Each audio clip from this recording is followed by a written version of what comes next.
May 10, 1775. Fort Ticonderoga, New York. The Star Fort has a commanding presence over Lake Champlain. Its sloped walls have been engineered to deflect cannonballs and allow infantry to fire down at any attackers. 17 years before, its garrison had sallied out and repelled an army 16,000 strong. But tonight, there are only 48 British soldiers and 1 sentry on guard duty.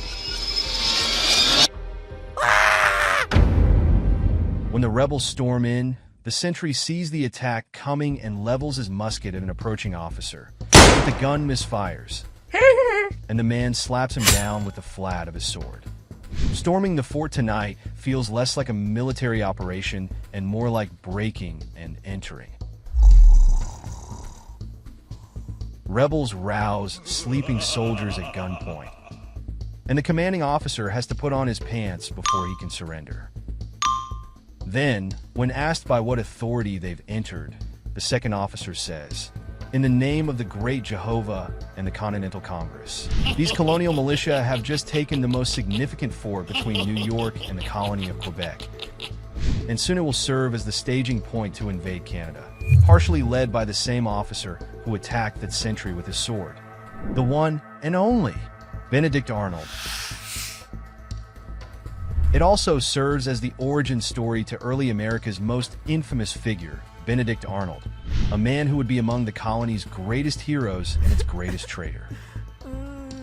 But this tale begins far earlier than the storming of Fort Ticonderoga. In fact, its roots lay in the 7 Years' War.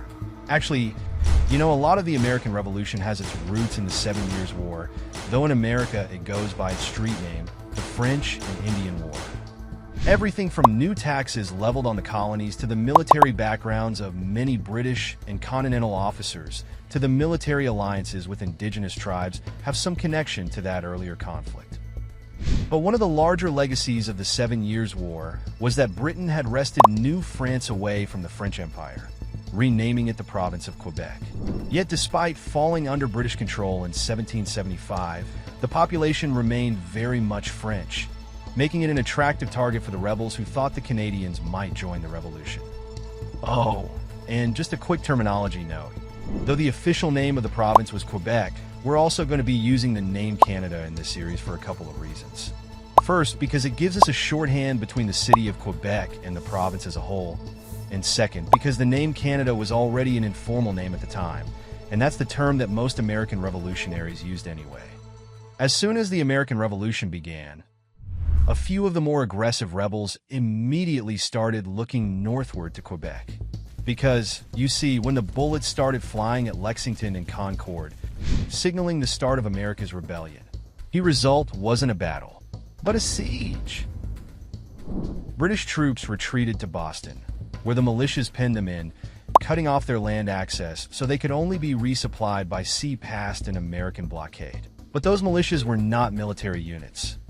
The Continental Army didn't exist yet, and as such, these groups were just competing colonial militias acting under the orders of colonial committees or without orders entirely. And that's what Benedict Arnold was doing when he headed up to Canada, a merchant who had sailing experience and knew the Canadian border from trading there. He rushed northward with the rank of colonel bestowed by a Connecticut militia and orders from the Massachusetts Committee of Safety to gather men for a specific mission. His objective: seize the lightly defended Fort Ticonderoga and capture its guns so they could be sent south to the siege of Boston, where the colonial troops were long on patriot zeal but short of artillery. However, it was a debacle, but sort of a wildly successful debacle. See, when Arnold started raising troops, he also heard that an expedition was already on the way to Ticonderoga. Not wanting to miss the glory, he then rushed ahead to take command, only to find out the unit was not so keen on that idea. For these were the Green Mountain Boys under Ethan Allen, and well, they're kind of a whole thing. The Green Mountain Boys hail from the New Hampshire Grants, a no-man's land of competing land claims between the colonies of New York and New Hampshire.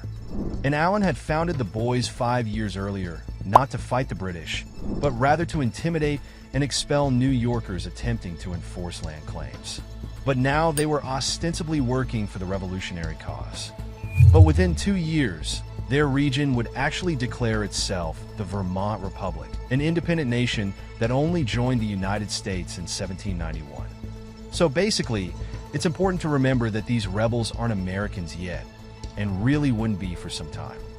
Many primarily identified with their colony or local grievances rather than a unified patriot cause. As a result, the Green Mountain Boys, wary of outsiders, refused to take orders from Arnold. But not to worry, Allen told him he could still tag along until his own men caught up. It was the start of a bitter rivalry, and one where Arnold would prove himself the better commander.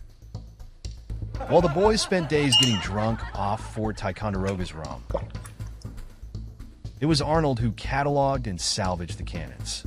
Then, when Arnold's unit arrived with a captured British sloop, he sailed up Lake Champlain to seize another lightly defended fort. Allen and his boys, trying to race him there to get the glory, fell behind in their paddle-driven boats. And when Arnold warned Allen about making a move on yet another fort since a British force was in the area, Allen ignored him and blundered into a British attack. Despite this infighting, the campaign was a huge success. They had seized the waterways leading south from Montreal, not only cutting off the communication between British forces in Canada and those in Boston, but ensuring rebel colonies could not be attacked from the north. And of course, they secured the cannons to drive the British from Boston. The fact was, as disorganized and under-resourced as the rebels were, the British in Canada were even more so.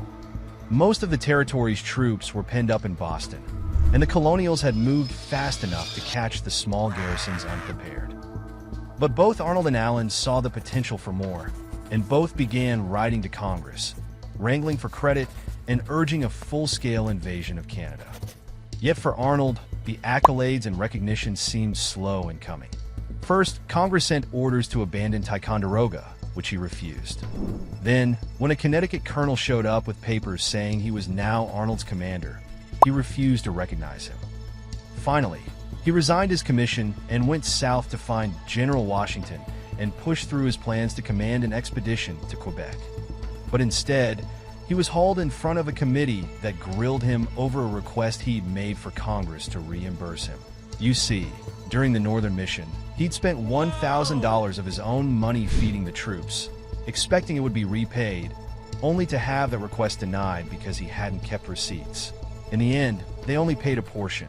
This was both humiliating and depressing for Arnold, not the least because he'd learned upon returning that his beloved wife had died while he was away, and that he'd been passed over for the command of the Quebec expedition. Instead, the rich but relatively inexperienced General Philip Schuyler, father of Angelica, Eliza, Peggy, Schuyler's sisters, got the command. So, did Arnold get second in command then? Nope, that went to Major General Richard Montgomery. Schuyler's group would attack up the St. Lawrence River and take St. John's, Montreal, and then the port of Quebec. Yet Benedict Arnold had one card left to play because the new commander of the Continental Army, George Washington, appeared to be the only one impressed with his exploits. Washington liked Arnold. Unlike the cautious Schuyler, Arnold was aggressive, decisive, and knew the area. It seemed Washington detected Arnold's ambition, though not his simmering anger. The two developed a plan. While the main force would go up the St. Lawrence, Arnold would recruit a force of 1,000 frontiersmen and approach Quebec City from a more difficult route across the harsh, uncharted, and unsettled wilds of Maine. And it would be treacherous, a feat of endurance and bravery that would forever prove Arnold's ability as a leader of men. One that would surely give him the acclaim, recognition, and promotion he so richly desired. So, commission in hand as a colonel in the Continental Army, Arnold set out to build his team of Rangers that would do the unthinkable.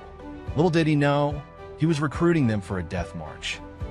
Though the raid on Fort Ticonderoga was a success, it was just the beginning of a campaign filled with ambition, rivalry, and hardship. Benedict Arnold, who played a key role in this early victory, would soon embark on a treacherous journey to Quebec, a journey that would test his limits and shape his legacy in American history.